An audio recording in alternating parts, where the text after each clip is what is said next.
और जो documents Bharatiya Janata party ने रिलीज किए उन्हीं में तिहाड़ जेल के मेडिकल ऑफिसर की रिपोर्ट है। ये रिपोर्ट जो साफ साफ दिखा देती है कि अरविंद केजरीवाल जी के स्वास्थ्य के साथ क्या खिलवाड़ हो रहा है। अगर इसी तरह अरविंद केजरीवाल जी का शुगर लेवल लगातार गिरता रहा, खतरनाक लेवल्स तक पहुंचता रहा और खास करके रात के समय में अगर शुगर लेवल गिरता रहा तो अरविंद केजरीवाल जी कोमा में जा सकते हैं। अरविंद केजरीवाल जी को ब्रेन स्ट्रोक हो सकता है। अरविंद केजरीवाल जी के ब्रेन को परमानेंट डैमेज हो सकता है। भारतीय जनता पार्टी ने खतरे में डाल दिया है।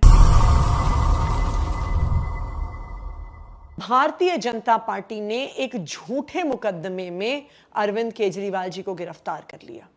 पहले अपनी राजनीतिक हथियार इन्फोर्समेंट डायरेक्टोरेट ईडी से उनको गिरफ्तार करवाया। जब उनको समझ में आ गया कि उस मुकदमे में वो जेल से बाहर निकलने वाले हैं, ट्रायल कोर्ट से जमानत मिल गई, सुप्रीम कोर्ट से भी जमानत मिलने वाली है, तो अपने दूसरे राजनीतिक हथियार सीबीआई से उनको गिरफ्तार करवा लिया। इसलिए कि जब ईडी से जमानत मिल जाए, जो कि कुछ दिन पहले सुप्रीम कोर्ट से मिल गई, फिर भी अरविंद केजरीवाल जी जेल से बाहर ना आ पाए। और जेल में भारतीय जनता पार्टी क्या करने की कोशिश कर रही है?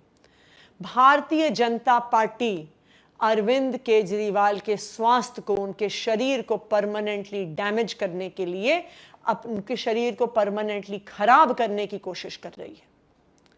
अरविंद केजरीवाल जी 30 साल से डायबिटीज के मरीज हैं। कोई भी डॉक्टर आपको बताएगा कि डायबिटीज की बीमारी में या तो आपका शुगर लेवल बहुत ऊपर चला जाता है या बहुत नीचे आ जाता है। शुगर लेवल ऊपर जाने से इंसान धीरे धीरे धीरे जाके उसको सीरियस बीमारी होती है। लेकिन जब एक डायबिटीज के पेशेंट का शुगर लेवल एकदम से नीचे गिर जाता है तो वो तुरंत जानलेवा हो सकता है। उसमें आपको कोई समय नहीं मिलता। 20 से 30 मिनट के अंदर वो व्यक्ति कोमा में जा सकता है, उसको ब्रेन स्ट्रोक हो सकता है, उसको ब्रेन हैमरेज हो सकता है, उसकी मौत हो सकती है। मात्र 20 से 30 मिनट का समय मिलता है अगर किसी व्यक्ति का शुगर लेवल खतरनाक लेवल्स पर पहुंच जाए और इतना गिर जाए कि उस व्यक्ति का शरीर काम करना बंद कर दे। शुगर अगर ब्रेन तक ना पहुंचे तो ब्रेन डैमेज परमानेंट हो जाए।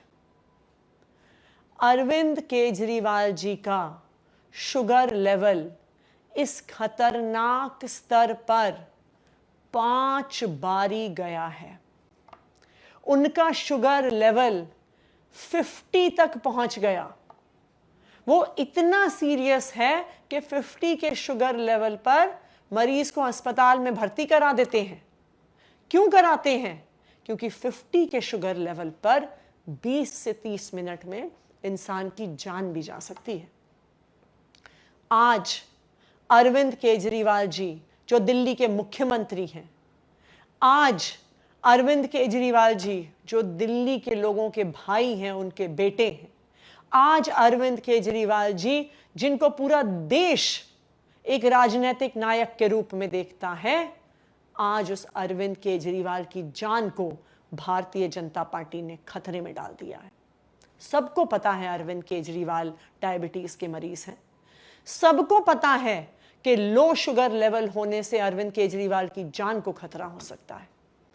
और भारतीय जनता पार्टी इस स्तर तक गिर सकती है कि आज उन्होंने सुबह सुबह तिहाड़ जेल के माध्यम से, तिहाड़ जेल प्रशासन के माध्यम से कुछ डॉक्यूमेंट्स मीडिया को पहुंचाए दिखाने के लिए कि अरविंद केजरीवाल के स्वास्थ्य में कोई समस्या नहीं है।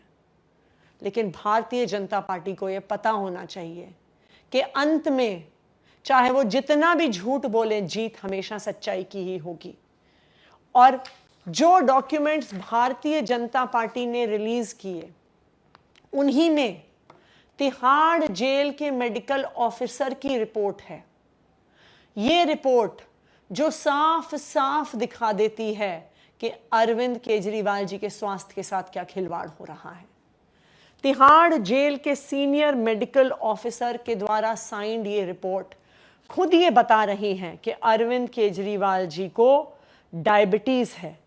वो उनको लगातार उनका वजन कम हो रहा है, उनको लगातार बॉडी एक और वीकनेस हो रहा है, और उनको लगातार शुगर लेवल गिरने की समस्या आ रही है। ये आम आदमी पार्टी नहीं कह रही है, ये हम नहीं कह रहे हैं, ये तिहाड़ जेल के सरकारी डॉक्टर कह रहे हैं। अगर इसी तरह अरविंद केजरीवाल जी का शुगर लेवल लगातार गिरता रहा, खतरनाक लेवल्स तक पहुंचता रहा, और खास करके रात के समय में अगर शुगर लेवल गिरता रहा, तो अरविंद केजरीवाल जी कोमा में जा सकते हैं। अरविंद केजरीवाल जी को ब्रेन स्ट्रोक हो सकता है। अरविंद केजरीवाल जी की ब्रेन को परमानेंट डैमेज हो सकता है। और ये तिहाड़ जेल की रिपोर्ट दिखा रही है। मैं भारतीय जनता पार्टी से ये कहना चाहूंगी कि अरविंद केजरीवाल जी के स्वास्थ्य के साथ खिलवाड़ बंद करो।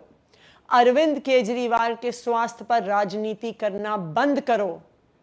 अगर देश की जनता से नहीं डरते हो, कम से कम भगवान से तो डरो, और किसी के स्वास्थ्य और किसी की जिंदगी के साथ खिलवाड़ मत करो।